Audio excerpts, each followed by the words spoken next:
जय हिंद दोस्तों, कर्णिका M to achieve में आपका स्वागत है। करंट अफेयर्स सीरीज़ का ये पार्ट 2 है। यदि आपने पार्ट 1 को नहीं फॉलो किया है तो लिंक डिस्क्रिप्शन में दे दिया गया है। पार्ट 1 में हमने कुछ टॉपिक कवर किया था। चलिए उसके बारे में थोड़ा सा एक ओवरव्यू ले लेते हैं, देख लेते हैं कौन कौन सा टॉपिक हमने कवर किया था। हमने कवर किया था कॉमनवेल्थ गेम्स 2022 के बारे में, एशिया कप, इंडिया रैंकिंग 2022, तिरंगा उत्सव, भारत नवाचार सूचकांक, नेशनल फूड सिक्योरिटी एक्ट की जो रैंकिंग है वो हमने किया था। और कल की वीडियो के बारे में कुछ इन्फॉर्मेशन मुझे आपको एक्स्ट्रा और देनी थी, वो चलिए देख लेते हैं। पहला ये बताना था कि कॉमनवेल्थ गेम्स ये स्टार्ट कब से हुआ। 1930 से स्टार्ट हुआ था। और कहाँ से स्टार्ट हुआ था? कनाडा से स्टार्ट हुआ था। और एलिजाबेथ सेकंड के बारे में आपने अभी हाल ही में सुना होगा कि एलिजाबेथ सेकंड का देहावसान हो गया है। तो एलिजाबेथ सेकंड का जन्म कब हुआ था? 1926 में। इनका देहावसान कब हुआ? 8 सितंबर 2022 को। अच्छा, जो रॉयल फैमिली होती है वो इनका घर कहाँ है, मतलब ये रहते कहाँ पे, रेसिडेंस कहाँ है? तो बालमोरल कैसल है, बालमोरल कासल, यहीं ये रहते हैं। वहाँ के जो रॉयल फैमिली है बालमोरल कासल में रहती है, यानी ब्रिटिश की रॉयल फैमिली। और एक चीज़ और बताना था कि नेशनल फूड सिक्योरिटी एक्ट ये स्टार्ट हुआ था 5 जुलाई 2013 से। तो ये जो कुछ बेसिक इन्फॉर्मेशन थी जो मुझे आपको देनी थी। चलिए अब आज की वीडियो शुरू करते हैं। IPL 2022 संस्करण कौन था? 15वां। प्रायोजक टाटा ग्रुप थे इस बार। इसका मतलब प्रायोजक कौन थे इस बार IPL के? Tata group. Final match Narendra Modi stadium Ahmedabad में खेला गया। ये गुजरात में है नरेंद्र मोदी स्टेडियम। और विजेता कौन रहा? गुजरात टाइटंस। और पहली बार ये विजेता रहे। और ये भी आप जानते हैं कि पहली बार ये आए भी, पहली बार इनकी एंट्री भी IPL में हुई है। 2 नई टीमें आई हैं ना। उप विजेता राजस्थान रॉयल 7 विकेट से। मैन ऑफ द मैच कौन रहा? हार्दिक पांड्या, ये गुजरात टाइटंस के हैं। प्लेयर ऑफ द सीरीज़ कौन रहा? जोश बटलर, तो ये राजस्थान रॉयल्स के हैं। आरामको पर्पल कैप सबसे ज़्यादा यानी विकेट कौन लिया? युजवेंद्र चहल। कितना विकेट इन्होंने लिया है? 27 विकेट। आरामको orange cap Jos Buttler. Orange cap किसको मिलती है? जो सबसे ज़्यादा रन बनाता है। तो 863 रन बनाए हैं जोश बटलर, राजस्थान रॉयल्स के ये भी हैं। इस सीज़न में शामिल 2 नई टीमें कौन सी हैं? तो गुजरात टाइटंस हैं और लखनऊ सुपर जायंट्स हैं। अच्छा, गुजरात टाइटंस के मालिक कौन है? आप मतलब ये पूछ लेता है कि भाई नई टीमें आई हैं तो इनके मालिक भी पूछ सकता है। तो गुजरात टाइटंस के जो मालिक हैं वो हैं CVC कैपिटल पार्टनर्स। ये एक लग्जमबर्ग बेस्ड, मतलब यूरोप की एक कंट्री है लग्जमबर्ग, वहाँ की बेस्ड है एक कंपनी। ये इन्वेस्टमेंट कंपनी है, इन्वेस्टमेंट एडवाइजरी का काम ये लोग करते हैं। अच्छा, तो लग्जमबर्ग की जो करेंसी है वो क्या है? लग्जमबर्ग की करेंसी यूरो है। वहाँ के PM का नाम जेवियर बेटल है। और लखनऊ सुपर जायंट्स के बारे में जान लेते हैं। लखनऊ सुपर जायंट्स के जो मालिक हैं वो संजीव गोयनका हैं। और ये किस कंपनी के मालिक हैं? RPSG ग्रुप के, यानी राम प्रसाद संजीव गोयनका ग्रुप के मालिक हैं। कई फील्ड में ये ग्रुप काम करता है। अच्छा, इन 2 नई टीमों के आ जाने के बाद कितनी टोटल टीम्स हो गई हमारे IPL में? IPL 2022 में टोटल 10 टीमें इस बार भाग ली हैं। ठीक है, तो चलिए देखते हैं अब आगे। 94वां ऑस्कर पुरस्कार। तो ऑस्कर पुरस्कार जो है कि 94वां ये वितरित हो गया है। सर्वश्रेष्ठ अभिनेता कौन रहा? विल स्मिथ रहे। इनकी फिल्म कौन सी थी? किस फिल्म के लिए ये इनको सर्वश्रेष्ठ अभिनेता चुना गया? King Richard. इसी प्रकार से सर्वश्रेष्ठ अभिनेत्री कौन रही हैं? जेसिका चेस्टन रही हैं। किस फिल्म के लिए? The eyes of Tammy Foy. सर्वश्रेष्ठ निर्देशक कौन रहे? जेन कैम्पियन रहे हैं। और फिल्म क्या है? The power of the dog. इसी तरीके से सर्वश्रेष्ठ फिल्म कौन सी है? कोडा। Animated film Encanto. सर्वश्रेष्ठ एनिमेटेड फिल्म कौन सी रही है? एनकैंटो। सर्वश्रेष्ठ अंतर्राष्ट्रीय फीचर फिल्म कौन सी रही है? Drive my car. और ये जापान बेस्ड फिल्म है, जापान में बनाई गई है। और इसी प्रकार से सर्वश्रेष्ठ डॉक्यूमेंट्री फिल्म का है, देखिए डॉक्यूमेंट्री वाली भी याद कर लीजिएगा, समर ऑफ सोल, ये इस सर्वश्रेष्ठ डॉक्यूमेंट्री फिल्म रही है। अब पद्म पुरस्कार के बारे में चलिए जान लेते हैं। अच्छा, एक चीज़ आप ज़रूर जानते होंगे कि पद्म पुरस्कार जो है कि 3 श्रेणियों में दिया जाता है। कौन कौन सा? पद्म विभूषण, पद्म भूषण और पद्मश्री। तो इस बार का जो पद्म भूषण है वो 17 लोगों को, पद्म विभूषण 4 लोगों को और पद्मश्री 107 लोगों को, यानी टोटल 128 पद्म पुरस्कार बांटे गए। पद्म पुरस्कार कब से स्टार्ट हुआ था? तो पद्म पुरस्कार 1954 से स्टार्ट हुआ था। अच्छा, पद्म पुरस्कार के तहत सबसे जो बड़ा पुरस्कार है वो कौन सा है? पद्म विभूषण है, लेकिन ये भारत का सेकंड हाईएस्ट सिविलियन अवार्ड है। फर्स्ट तो आप जानते हैं कि वो भारत रत्न है, वो भी 1954 से ही स्टार्ट हुआ था। और अभी भारत रत्न जो है कि कब से नहीं दिया जा रहा है? 2019 से, मतलब 2019 में ही लास्ट भारत रत्न दिया गया था। उसके बाद से अभी तक कोई भारत रत्न दिया नहीं गया। देखिए अब कब देते हैं ये लोग। तो 2019 को 3 लोगों को भारत रत्न पुरस्कार दिया गया था। कौन कौन लोगों को दिया गया था वो भी जान लीजिए, इसमें मैं लिखा नहीं हूँ, लेकिन याद कर लीजिए इस चीज़ों को। तो नानाजी देशमुख, उनको मरणोपरांत मिला था। डॉक्टर भूपेन हजारिका को भी मरणोपरांत मिला था और राष्ट्रपति प्रणब मुखर्जी को भी मिला था। तो अब तक टोटल कितने भारत रत्न पुरस्कार दिए जा चुके हैं? भारत रत्न पुरस्कार टोटल 48 दिए जा चुके हैं और 48वां जो भारत रत्न पुरस्कार था वो प्रणब मुखर्जी को मिला था। ठीक है, तो पद्म विभूषण प्राप्तकर्ता कितने हैं? 4। तो कौन कौन है? प्रभा अत्रे कला में, ये महाराष्ट्र के हैं। राधे श्याम खेमका, इनको पोस्टमसली मिला, मरणोपरांत मिला है, ये यूपी के हैं, साहित्य व शिक्षा के क्षेत्र में मिला है। और जनरल बिपिन रावत, मरणोपरांत इनको ही मिला है, लोक सेवा के हैं ये, और ये उत्तराखंड से बिलोंग करते हैं। कल्याण सिंह, मरणोपरांत इनको ही मिला है, लोक मामले से हैं और ये उत्तर प्रदेश से बिलोंग करते हैं। यानी कि यहाँ पे हम देख रहे हैं कि 2 लोग उत्तर प्रदेश से बिलोंग करते हैं और इन दोनों के बारे में थोड़ी थोड़ी एक्स्ट्रा इन्फॉर्मेशन ले लेना जरूरी है। तो राधे श्याम खेमका के बारे में जान लीजिए। राधे श्याम खेमका जो है गीता प्रेस ट्रस्ट के एडिटर थे। कल्याण नाम की एक सीरीज़ आती थी, उसके एडिटर थे ये। और कल्याण सिंह भाई लोक मामले के हैं, इनके बारे में जान लेना और अत्यंत आवश्यक है क्योंकि उत्तर प्रदेश के सीएम भी रहे हैं। तो उत्तर प्रदेश के सीएम कल्याण सिंह कब रहे हैं? दो टर्म रहे हैं कल्याण सिंह के। एक 91-92 में कल्याण सिंह सीएम उत्तर प्रदेश के रहे हैं और एक कब से कब तक रहे हैं? 97 से 99 के बीच में ये उत्तर प्रदेश के सीएम रहे हैं। फिर ये गवर्नर भी दो बार रहे हैं और 2 स्टेट्स के, अलग अलग स्टेट्स के रहे हैं। जैसे कि पहले ये गवर्नर किस स्टेट के बने? हिमाचल प्रदेश के। हिमाचल प्रदेश के ये गवर्नर 2015 में बने थे। और राजस्थान के गवर्नर भी ये रहे हैं। राजस्थान में इन्होंने पूरा टर्म अपना पूरा किया था, 2014 से 2019 के बीच में ये राजस्थान के गवर्नर रहे थे। पद्म भूषण 17 लोगों को मिला। इसमें 17 का नाम तो याद रख पाना संभव नहीं है, लेकिन इन दोनों का नाम इम्पॉर्टेंट हो जाता है क्योंकि ये उत्तर प्रदेश से बिलोंग करते हैं। एक राशिद खान, ये हैं उत्तर प्रदेश के, और वशिष्ठ त्रिपाठी, ये उत्तर प्रदेश के हैं। तो राशिद खान के बारे में थोड़ा सा जान लीजिए। ये उत्तर प्रदेश से बिलोंग करते हैं और ये एक क्लासिकल सिंगर थे, यानी वोकलिस्ट थे और मतलब हैं, और रामपुर सहसवां घराना से ये बिलोंग करते हैं।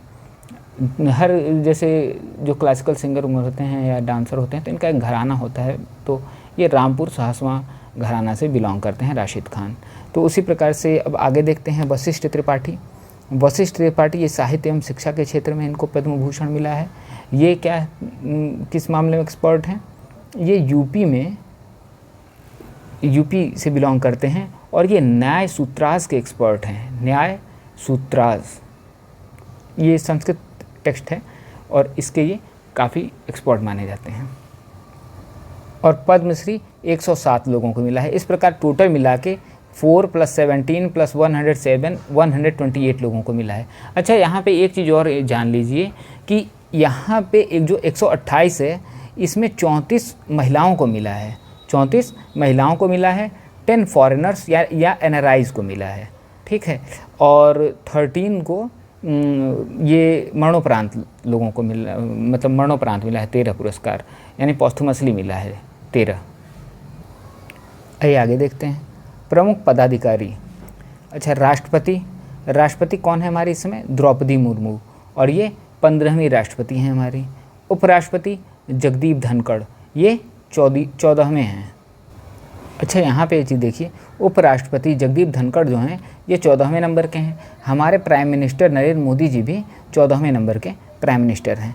अब यहाँ पे ये देखिए CJI, उदय उमेश ललित नए CJI बने हैं और ये 49th CJI हैं। Attorney general of India Mukul Rohatgi थे, लेकिन अभी 3 दिन पहले कौन बन गया है? आर वेंकट रमणी। तो आर वेंकट रमणी का नाम आप याद रखिएगा, attorney general of India recent change में हो सकता है ये पूछ ले, तो आर वेंकट रमणी आपको टिक मारना है। ठीक है, ये चीज़ नहीं मुकुल रोहतगी वो ऑप्शन में देगा, आपको नहीं टिक मारना है, आपको आर वेंकट रमणी टिक मारना है। ठीक है, और solicitor general of India Tushar Mehta. अच्छा, यहाँ पे अटॉर्नी जनरल ऑफ इंडिया देख के एक और चीज़ याद आ गया कि अटॉर्नी जनरल ऑफ इंडिया हमारे कॉन्स्टिट्यूशन में किस आर्टिकल नंबर पे मेंशन्ड है, तो ये हमारे 76 आर्टिकल नंबर पे मेंशन्ड है। ठीक है, 70 और स्पेसिफिक जाए तो 76 का फर्स्ट। ठीक है, सॉलिसिटर जनरल ऑफ इंडिया के बारे में भी 76 आर्टिकल में ही डिटेलिंग होती है। ठीक है, chief election commissioner Rajiv Kumar, और ये किस नंबर के हैं, 25। कैबिनेट सचिव कौन है, राजीव गौबा। गृह सचिव अजय कुमार भल्ला। विदेश सचिव विनय मोहन क्वात्रा। NSA बहुत फेमस आदमी जानते हैं, अजीत डोभाल साहब। और ये बस चुन चुन के आपको दिया जा रहा है, इन चीज़ों को जरूर याद करना है आपको। देखिए यहाँ पे एक चीज़ देख लीजिए, DRDO और इसरो दोनों में ही चेंजेस आए हैं। DRDO के अब कौन हो गए हैं अध्यक्ष, समीर बी कामत, और इसरो के कौन हो गया है, S सोमनाथ। ठीक है, ध्यान दीजिएगा इसको। नीति आयोग में भी चेंजेस आए हैं, इसको भी बहुत इंपॉर्टेंट, ये भी आपके लिए हो जाता है।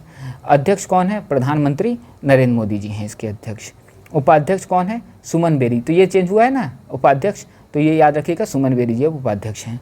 और CEO कौन है, यानी मुख्य कार्यकारी अधिकारी कौन है, तो परमेश्वरन अय्यर हैं, ये भी इम्पॉर्टेंट है।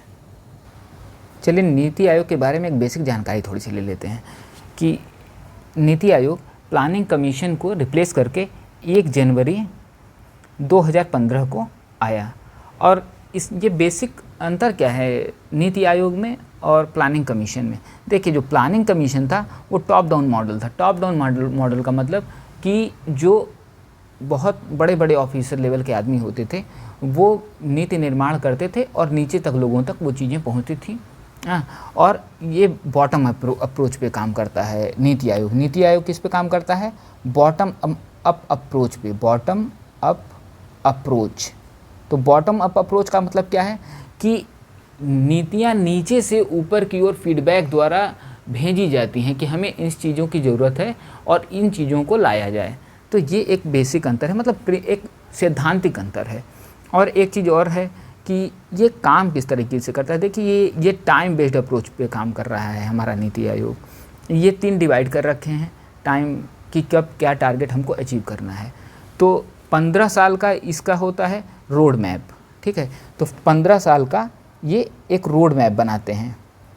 और 7 ईयर्स का जो है कि इसका विज़न है, 7 ईयर्स का विज़न। और 3 ईयर्स का जो छोटे छोटे चीज़ें होते हैं उनके लिए एक्शन प्लान है। तो ये एक बेसिक जानकारी नीति आयोग के बारे में है। अच्छा, एक चीज़ और जान लीजिए थोड़ा सा कि नीति आयोग काउंसिल में कौन कौन होता है। नीति आयोग काउंसिल एक परिषद होती है, उसमें कौन कौन लोग होते हैं, कंपोजिशन क्या है। तो उसमें जो है कि आप जानते ही हैं कि जो हमारे चीफ मिनिस्टर्स हैं वो होते हैं, जो चीफ मिनिस्टर्स होते हैं सारे स्टेट के वो, और जो लेफ्टिनेंट गवर्नर्स हैं यूटीज़ के वो। और जो जब हम चीफ मिनिस्टर करते हैं तो दिल्ली और पुडुचेरी भी उनकी भी बात करते हैं, साथ में वो भी हैं। ठीक, चलिए आगे देखते हैं। राष्ट्रीय मानवाधिकार आयोग अरुण मिश्रा। राष्ट्रीय अनुसूचित जाति आयोग विजय सांपला। राष्ट्रीय पिछड़ा वर्ग आयोग भगवान लाल साहनी। राष्ट्रीय अनुसूचित जनजाति आयोग हर्ष चौहान। और राष्ट्रीय अल्पसंख्यक आयोग के अध्यक्ष कौन है, सरदार इकबाल सिंह लालपुरा। और जानते हैं काफ़ी दिन बाद ऐसा हुआ है कि मतलब कोई सरदार दूसरा किसी धर्म का व्यक्ति अल्पसंख्यक आयोग का अध्यक्ष बना है। 15वें वित्त आयोग NK सिंह। 14वें कौन थे, YV रेड्डी थे। ठीक है, 21वें विधि आयोग जस्टिस BS चौहान। महिला आयोग के अध्यक्ष बहुत समय से जानते ही हैं रेखा शर्मा चल रही हैं। संघ लोक सेवा आयोग इम्पॉर्टेंट है, याद रखिएगा, डॉक्टर मनोज सोनी। और केंद्रीय सतर्कता आयुक्त यानी कि CVC सेंट्रल विजिलेंस कमीशन कौन है, सुरेश N पटेल। मुख्य सूचना आयुक्त कौन है इस समय, यशवर्धन कुमार सिन्हा। CBI के सुबोध कुमार जायसवाल। देखिए एक चीज़ ध्यान दीजिएगा थोड़ा कि ये जो सीबीआई और रॉ और आईबी के होते हैं, ये लोग निदेशक होते हैं, मतलब डायरेक्टर होते हैं, ठीक है। तो ध्यान दीजिएगा ये चीज़, रॉ सामंत गोयल, आईबी के तपन डेका, इन्हीं तीनों का इम्पॉर्टेंट है और बाकी कोई ख़ास इम्पॉर्टेंट नहीं है। जो ढेर सारी चीज़ें हैं जैसे कि और अर्ध सैन्य बल ढेर सारे होते हैं, सीआरपीएफ, एसएसबी भी, ये सब वो सब ज़्यादा इंपॉर्टेंट नहीं है। इंपॉर्टेंट ये तीनों आपके लिए है। और एक ये देख लीजिए, एनडीआरएफ के कौन है, अतुल कारवाल, ये एक आईपीएस अधिकारी हैं। अच्छा, एनडीआरएफ की बात हो रही है तो एक चीज़ और जान लीजिए कि जैसे कि ये तीनों में डायरेक्टर होते हैं, उसी प्रकार से एनडीआरएफ में जो होते हैं अतुल कारवाल जी, ये डायरेक्टर जनरल हैं, महानिदेशक इनको कहा जाता है। अच्छा, एनडीआरएफ जो है कि ये नेशनल डिजास्टर रिस्पांस फोर्सेस का फुल फॉर्म है, नेशनल डिजास्टर रिस्पांस फोर्सेस का फुल फॉर्म है। इसकी स्थापना डिजास्टर मैनेजमेंट एक्ट के तहत हुई थी और 2005 में वो एक्ट पास हुआ था और ये 2006 में इस्टेब्लिश हुआ था एनडीआरएफ। तो ये चीज़ ध्यान दीजिएगा, ठीक है। आगे चलते हैं। रेलवे बोर्ड के अध्यक्ष एवं सीईओ वीके त्रिपाठी, ये चेंज हुए हैं इसलिए याद रखिएगा इनको। सेबी माधवीपुरी बुच, आईसीएमआर के कौन है, राजेश भूषण, और इसी तरीके जनगणना आयुक्त कौन है, विवेक जोशी जी हैं। ये पुराने चल रहे हैं लेकिन थोड़ा इंपॉर्टेंट है इसीलिए फिर से इसमें डाल दिया गया है, ठीक है। अब देखिए, प्रमुख सूचकांक, शीर्ष देश और भारत का स्थान क्या है, ये जानते हैं, हर एग्ज़ाम के लिए इंपॉर्टेंट होता है, वो एक नए क्वेश्चन इसमें से आ जाता है, तो ये भी आप ज़रूर ध्यान दीजिए। इसमें जो मैं इस तरीके से सजा रखा हूँ, जो मोस्ट इम्पॉर्टेंट है वो ऊपर है और जो उससे कम वो थोड़ा नीचे होते जा रहे हैं, ठीक है, क्रमवार तरीके से। तो मानव विकास सूचकांक स्विट्ज़रलैंड नंबर 1 पे है और भारत का स्थान क्या है, 132। अच्छा, मानव विकास सूचकांक के बारे में एक चीज़ और जान लीजिए कि मानव विकास सूचकांक को किसने, मतलब कि किसका ब्रेन था, किसने ये, कोई किस इकोनॉमिस्ट ने इसको डेवलप किया था। इसको पाकिस्तान के एक इकोनॉमिस्ट थे, महबूब उल हक, इन्होंने डेवलप किया था और बाद में यूनाइटेड नेशन द्वारा भी अडॉप्ट कर लिया गया ये। अच्छा, ये 3 बेसिस पे काम करता है मानव विकास सूचकांक के, मतलब कि 3 तरीके से ये सूचकांक को बनाते हैं। एक तो होता है लाइफ एक्सपेक्टेंसी देखी जाती है और दूसरा एजुकेशन देखी जाती है, मतलब कि कितने स्कूलिंग ईयर्स हैं, और फिर एक देखा जाता है पर कैपिटा इनकम। इन 3 क्षेत्रों को देख के ये सूचकांक तैयार किया जाता है, ठीक है। आइए नेक्स्ट रैंकिंग देख लेते हैं। तो मानव विकास सूचकांक हो ही गया, स्विट्ज़रलैंड इसमें नंबर 1 पे है और भारत जो है 132वें नंबर पे है। वैश्विक लैंगिक अंतराल देख लीजिए, वैश्विक लैंगिक अंतराल आइसलैंड इसमें नंबर 1 पे है, यहाँ बहुत कम लैंगिक अंतराल है, लगभग इक्वल है, और भारत का स्थान इसमें 135वां है, बहुत बुरी स्थिति है भारत की। वैश्विक शांति सूचकांक आइसलैंड इसमें भी नंबर 1 पे है और यहाँ पे भारत की रैंकिंग 135 है। यहाँ पे आप एक चीज़ देख रहे हैं कि लैंगिक अंतराल जो है वो शांति से कितना ज़्यादा रिलेटेड है, जहाँ लैंगिक अंतराल ज़्यादा है वहाँ कम शांति है, शांति उसी प्रकार से है, देख रहे हैं, एकदम प्रोपोर्शनली रिलेटेड है। याद रख लीजिएगा दोनों को, लैंगिक अंतराल 135 और शांति सूचकांक भी 135।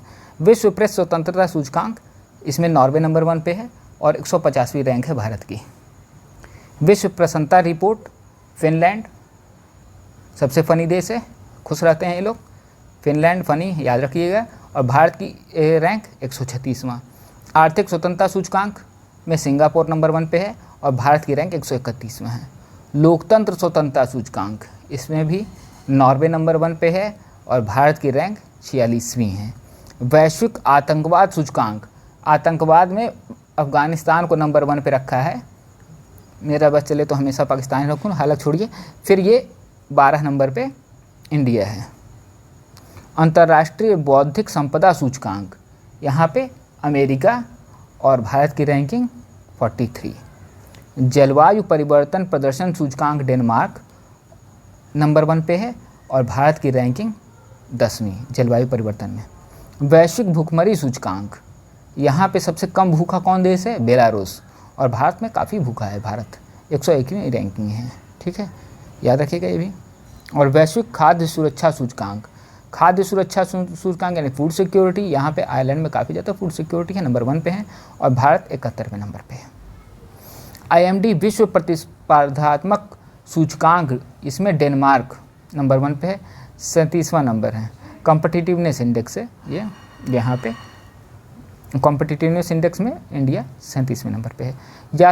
यात्रा पर्यटन विकास सूचकांक, यहाँ पे जापान नंबर 1 पे है और 54वें नंबर पे भारत की स्थिति है। वैश्विक नवाचार सूचकांक 2022, यहाँ पे भारत 40वें नंबर पे है।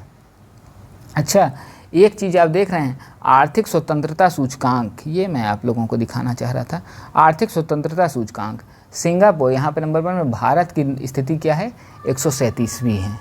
यहाँ पे आप देख रहे हैं इंडिया की स्थिति, भाई जहाँ पे अनएम्प्लॉयमेंट इतना ज़्यादा रहेगा वहाँ पे तो ये स्थिति, ये रैंक आनी ही चाहिए। अब ये आप अभी करंट न्यूज़ 2 अक्टूबर को शायद ये न्यूज़ आई थी, हाँ 2 अक्टूबर की ही न्यूज़ है, अभी हाल ही की आई थी कि 6.5% रेट ऑफ अनएम्प्लॉयमेंट है इंडिया में। कितना अनएम्प्लॉयमेंट है, 6.5% का अनएम्प्लॉयमेंट है इंडिया में। और इसमें एकदम रोचक बात आपको एक बताता हूँ कि अर्बन अनएम्प्लॉयमेंट 7.7% है और जो रूरल अनएम्प्लॉयमेंट है वो कितना है, 6% का है। यानी कि जो रूरल लोग हैं वो कम अनएम्प्लॉयड हैं अर्बन लोगों से, शहरी लोगों से। ठीक है, अब इसमें भी ये जो निकला, इसमें राजस्थान नंबर 1 पे है अनएम्प्लॉयमेंट में, राजस्थान नंबर 1 पे है अनएम्प्लॉयमेंट में। यहाँ पे 23.8% अनएम्प्लॉयमेंट है, इसके बाद JNK है।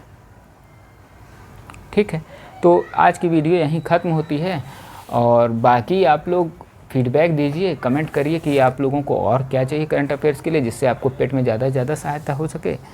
और चैनल को लाइक, सब्सक्राइब और दोस्तों को अपने शेयर कर लीजिए।